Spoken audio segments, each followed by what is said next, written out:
Fathers day है, but मुझे लगता है कि फादर नाम की जो प्रजाति है विलुप्त होती जा रही है, क्योंकि आज किसी ने सुनाया भी तो 4 लाइन, किसी को तो पीछे देख के अरे आज फादर्स डे है क्या, मतलब 2-3 लोगों का रिएक्शन मुझे ऐसा देखने को मिला।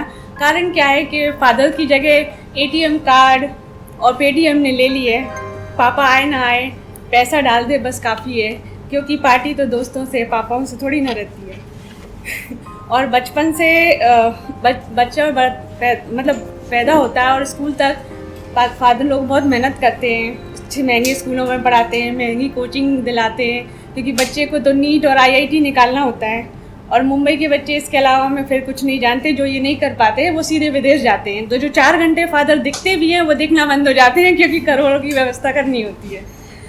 तो मैं आज की कविता मैं अपने फादर की सुना रही हूँ। मैं एक छोटे से शहर की हूँ और मेरे फादर टीचर थे, और कम मतलब वो कितने सीधे सादे से एक सरल सिंपल लाइफ जो जिसको बोलते हैं पसंद करते थे, अपने व्यवहार से जाने जाते थे। और उस समय एक छोटी सी आय में भी सब लोग कितने खुश रह सकते थे, वो मैंने अपनी कविता में लिखने की कोशिश की है। देख हो सकता है मैं आप तक पहुँच सकूँ। कि छोटा कद विशाल हृदय, छोटा कद विशाल हृदय, अपने व्यवहार से वो जाने जाते थे। आय कम खुशियाँ ज़्यादा, वो थैले में भर भर लाते थे। हाँ मेरे पापा लड़के लड़कियों में भेदभाव किया करते थे। हाँ मेरे पापा लड़के लड़कियों में भेदभाव किया करते थे। बेटियों की गलतियां नज़रअंदाज और बेटे को सजा दिया करते थे। ईमानदारी का पाठ वो सदैव पढ़ाया करते थे।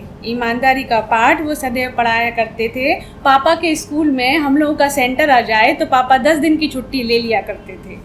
बोर्ड एग्ज़ाम में जो सेंटर रहता था ना स्कूल में, तो वो 10 दिन की छुट्टी ले लिया करते थे। और हम बच्चे नादानी में उनका प्यार समझ नहीं पाते थे। मेरी एक फरमाइश पूरी करने के लिए वो मीलों दूर तक पैदल चलते थे। जब तक वो ना मिल जाए वो घर वापस ना आया करते थे। पाई पाई बचाकर वो हमारी ख्वाहिशें पूरी किया करते थे। महंगे खिलौने और घूमने की चाहत में हम उनका प्यार समझ नहीं पाते थे। जब भी मैं कुछ बनाती वो बहुत खुश हुआ करते थे। शाबाश मेरी बिटिया, ऐसा कहकर मेरा मनोबल बढ़ाया करते थे। और हम बच्चे नादानी में उनका प्यार समझ नहीं पाते थे। लड़ाते हुए जब भी मैं उनके पास जाती तो वो कभी गले नहीं लगाया करते थे। बेटियों को सदैव दूर से बात करना चाहिए ये कहकर पीछे हो जाया करते थे। पापा का प्यार दिखता नहीं था, सिर्फ महसूस होता था। अक्सर हमारे पापा सो जाने के बाद सिर पर हाथ फेर कर चादर उड़ा दिया करते थे। और हम बच्चे नादानी में समझते थे कि पापा हमको प्यार नहीं करते। मेरे ससुराल आ जाने के पहले वो घर से निकल जाया करते थे। बेटी उनकी आंखों के सामने विदा हो वो ये देख नहीं पाते थे। एक इंसिडेंट है कि 1999 में मेरी मदर की डेथ हो गई थी, और उस टाइम उनकी एज 44 आसपास और मेरे पापा 48 थे। तो कहते हैं ना कि हम लोग आज ये लड़ते हैं कि मर्यादाएं सारी लड़कियों के लिए होती है, स्त्रियों के लिए होती है, बट ऐसा नहीं है। मर्यादाओं का अगर अपन दूसरे नाम से अगर आज से जाएं तो रूल और रेगुलेशन, और शायद इसके बिना तो किसी का भी जीवन संभव नहीं है। बच्चे हों, बड़े हों, आर्मी फोर्स हो, सब कुछ एक रूल रेगुलेशन चलती है।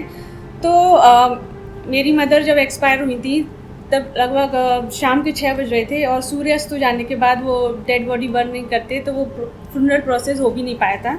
और चूँकि छोटी जगह थी तो पूरा समाज, रिश्तेदार, सब लोग एक साथ इकट्ठे हो गए थे। उस रात मुझे अच्छे से याद है कि जहाँ मम्मी और हम सब लोग थे, और एक रूम में, बाहर वाले रूम में सब लोग जेंट्स सब इकट्ठे थे। बट जब पापा को ये पता चला तो उनके ऊपर क्या बीत रही होगी। खैर उस टाइम सबका दुख अपने आप में बड़ा था। बच्चों ने अपनी माँ खोई थी, पति ने अपनी पत्नी खोई थी, एक माँ ने अपनी जवान बेटी खोई थी। तो उस समय ये नहीं बता सकते थे कि दर्द किसका ज़्यादा है।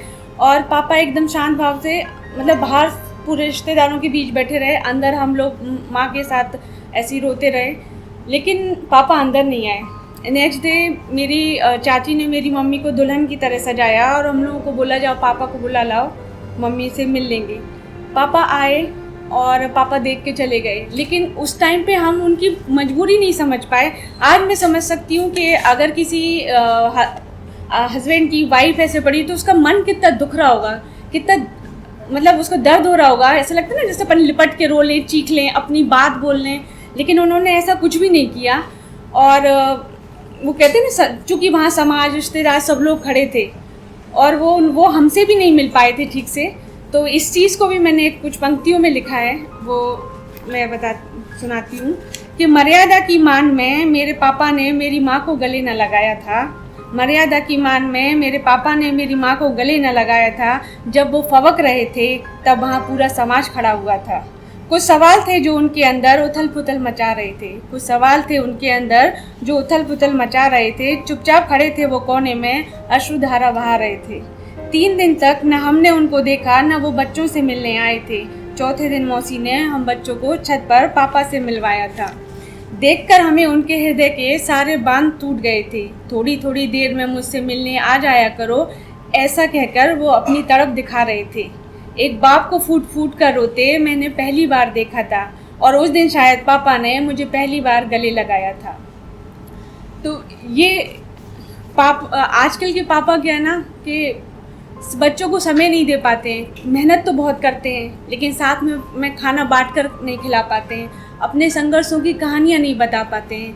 तो यही कारण है कि शायद बच्चों के ऊपर माएँ जितना प्रभाव डालती हैं, क्योंकि दिन भर बच्चे मम्मियों के साथ रहते हैं। मम्मी बहुत इमोशनल भी होती है, दिन भर प्यार भी करती है और रो धो के सब बता भी देती है कि भैया ये तुमने, पर पापा लोग ऐसा नहीं करते हैं। तो आप सब लोग जिनको ये लगता है कि उनके पापा उनके लिए कुछ नहीं करते हैं, तो प्लीज़ एक बार उनसे ज़रूर मिलिएगा जिनके पास अब पापा नहीं है। जब आपको एहसास होगा कि पापा होने और पापा ना होने के बाद कितना अंतर आता है लाइफ में। और कभी कभी बिना वजह अपने पापा को गले लगा लिया करो यारो, ये इस चीज़ का सब्स्टिट्यूट सही नहीं है, कभी नहीं।